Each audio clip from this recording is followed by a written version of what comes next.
Hey guys, we're back in the garage. This is part 4, I think. The last place we left off, we took the transmission out of the car and got the clutch out, and then I went ahead and took the flywheel out. So everything in the back of the motor has been removed and it's out.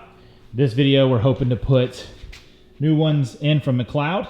So fingers crossed we get all that stuff in.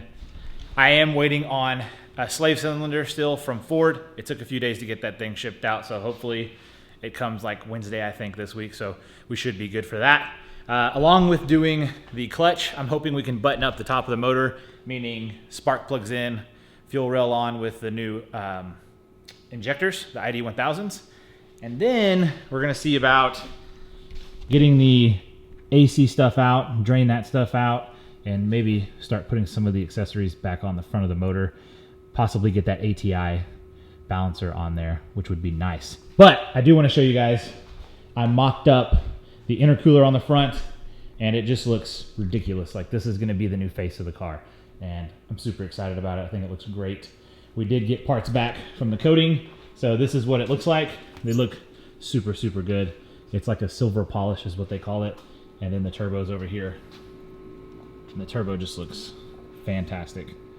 I forgot how big it is. It hasn't been here for 3 weeks, and having it back in my possession, that turbo is huge. It's massive. So it'll be really nice under the hood of the car. Enough rambling. Let's get to work. Trey's here. So Trey started an Instagram. So I'll link that down below. You can follow Trey and all his car shenanigans and all that stuff. So he did come prepared. He wore his Chevy racing shirt. Always. So, yeah. It's all work shirt. Thanks, Trey. Appreciate it. Hey, man. But hey, free labor is good labor, so thank you for coming. But yeah, so now we're gonna get to work and start buttoning stuff up, get stuff back on the car. This is the good part.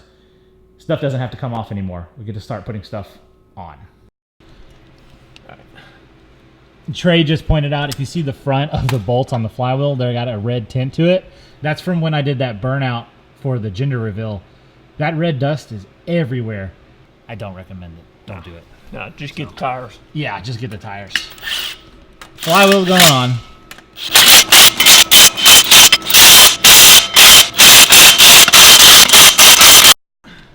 Thing's got some balls for what it is. Yeah. And one thing I wanted to point out to you guys, if you see the little white mark right there, let me see if I can give you some light. On the Mcleod clutch, they already put alignment marks on their clutch and pressure plate. So that way we went ahead and lined that up. That way we know where the bolts line up to the flywheel. It only fits on there one way. It's very specific. So when we put the dowels in there, we hammered those in. They marked where your dowel's supposed to go too. We marked those, yeah. Oh, you did? Yeah, okay. we lined it all up and we marked where the dowels went so that we didn't question it, and we knew exactly where it was when we took the clutch off. So you'll see on the flywheel there's black markings right there, and that's where all the dowels go. There's 3 in the flywheel for the Mustangs. That says top. Yeah, it's just the top disc. It's because there's 2 discs, so one goes on top and one goes on bottom. It doesn't have to be mounted to the, you know what I mean? Oh. It's just in case you take it apart.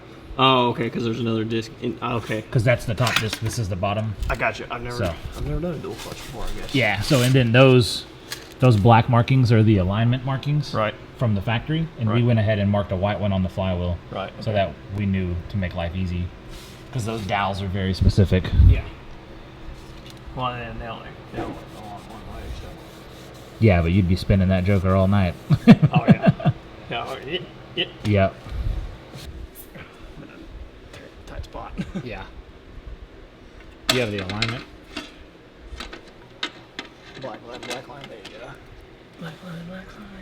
Alrighty, so that goes on, and then it's flat washer, locking washer, and then the nut.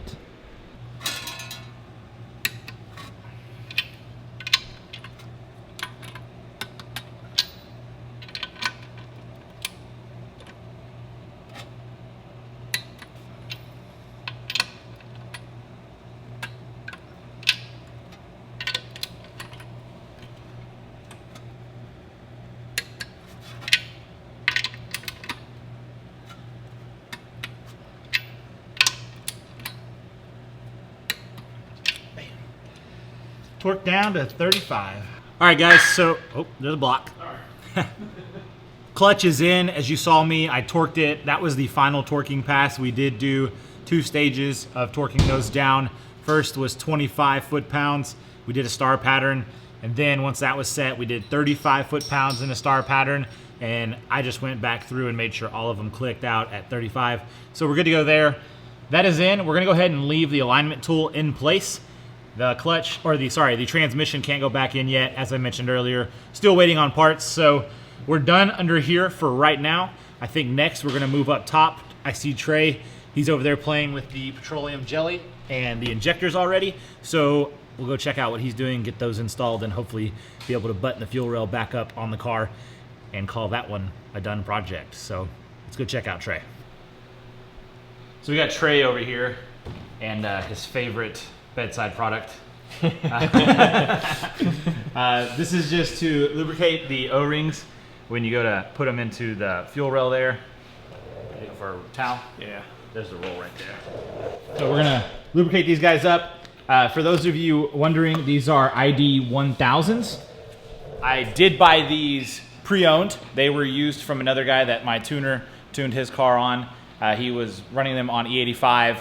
And when I got them, they didn't look like terrible, but they've been used and they had E85 through them. And so I decided send them off, send them to ID. They flow test them, they clean them, they service them, and they also give me all that flow chart information back. So I know that they're within specs. And they have it's like a 2% variance for like new injectors. And these fell right into that. So they all flowed really good. Everything was perfect. And it was, I think 20 or 25 an injector to have that done. And they were pretty quick about it too. So I think it took about a week and a half to have everything done and sent back. So nothing crazy there. But yeah, Trey's got them ready. He's gonna start. Got your clips. Plugging those guys in. Something that kind of threw Trey and I for a loop, we were pushing these down in there and we noticed that there's no clip that actually holds the injector to the fuel rail. On the factory ones, you'll see it uses a clip just like this. This is the one that came off of the factory injector. But on the new ones, they just have a clip that holds, what do you call that, an extension? It's an extension. Yeah, so there's an extension piece that holds it to the injector. Yeah. So as you can tell, there's a little height difference with the connection point. And then this one seems to be just a tad shorter, the ID does. But yeah, that's what the hat's for. Yeah, so that's the extension to bump it up to make it similar to the factory one. We won't use this clip. Factory ones, just put it in a bag with your other ones and just get rid of. So these ones just push down on in there. Easy as that. Just make sure you have some sort of lubrication on the O-ring. Motor oil's fine too, whatever it takes just to get them in there. That way you don't pinch that O-ring or rip it as it goes into the rail. The other thing I wanted to show you guys is this is exactly how ID sent these back after they cleaned them and serviced them. They packaged them as new, so that was super nice of them to do that. Just a top quality product from those guys. I really appreciate the time they took to do all that, because I know they could just throw it back in a box and send it my way, but yeah, it looks nice and presentable that way. Under this one? Yeah. Turn that back one. Get turned. There we go.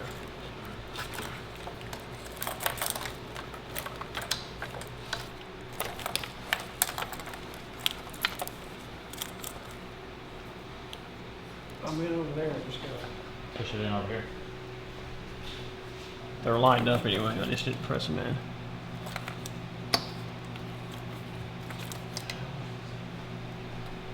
Snug. Down and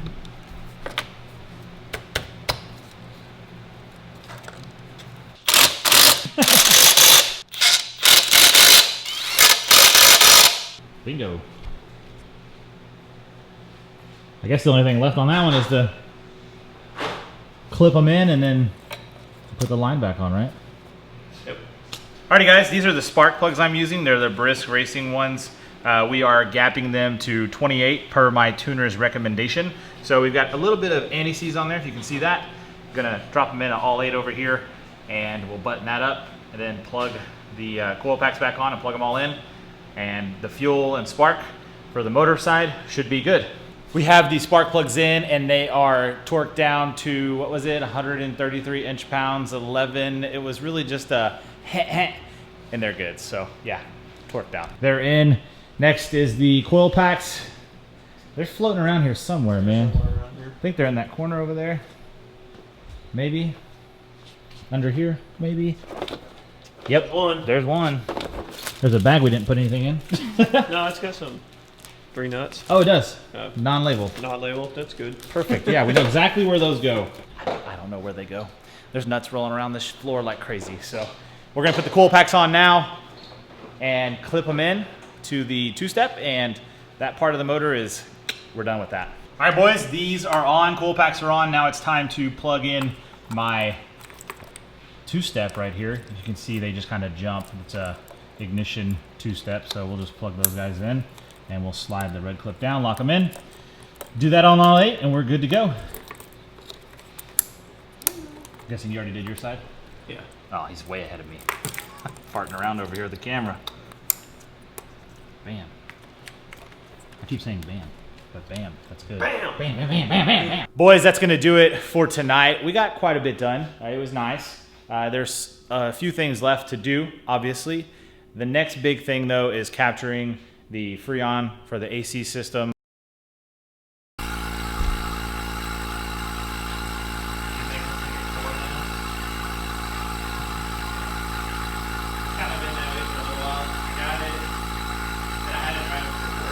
As we're replacing an AC line, which is this guy right here. So I don't want that stuff all in the garage, spraying around, stinking up the place. It's probably deadly to breathe in, so don't really want to do all that. But yeah, thanks to Trey for coming over tonight. I know he's got a wife and kids and all that, so it's a lot to miss out on when you're over here working on this. But we did get the spark plugs in, they're gapped, coil packs are on, everything's plugged up. Injector, ID1000's are in. The fuel rail is mounted back on, everything's buttoned up. You can see the line there is hooked back in. And then underneath the car, there's a light under here, yeah. And then underneath you can see we have the Mcleod clutch and the flywheel on. We did leave the installer tool in, the alignment tool in, until we do put the transmission on. I think that pretty much sums up tonight. Some of the next things that I'll probably work on by myself will be the VMP booster pump in the trunk. That's gonna be fun because the battery's off, so I've got to crawl through the back seat and pull the release handle, the emergency release handle for the trunk. And then also I'm gonna try and do the Engage install, mount it up into the vent pod there. So, you know, easy stuff that I can do while nobody's here, do it during the week. And then when we get the slave in for the clutch, that should come in, like I said, on Wednesday, and then throw that on, and then the clutch or the transmission's ready to stab back in the car. So Should be. that'll be nice to have that. And once all the OEM pieces are in, we can button up the OEM stuff, and that's when we start doing the turbo install, to be honest. So The good stuff. yeah, the good stuff. The stuff we've been doing all of this for. It's crazy that that goes last, but it just so happens to be what it is. So thank you guys so much for watching. I'm gonna link Trey's Instagram down below. So like I said, go follow him and follow the other guys too. They do a good job of leaking some stuff on social media, on their stories and their pictures. I don't mind at all. It kind of gives you guys an incentive to go check them out so you can see what we're doing here, because these videos are, I think, like a week behind. So what you're seeing has already happened a week ago. Anyways, thanks again for watching, guys, and we'll catch you back here next time. Peace.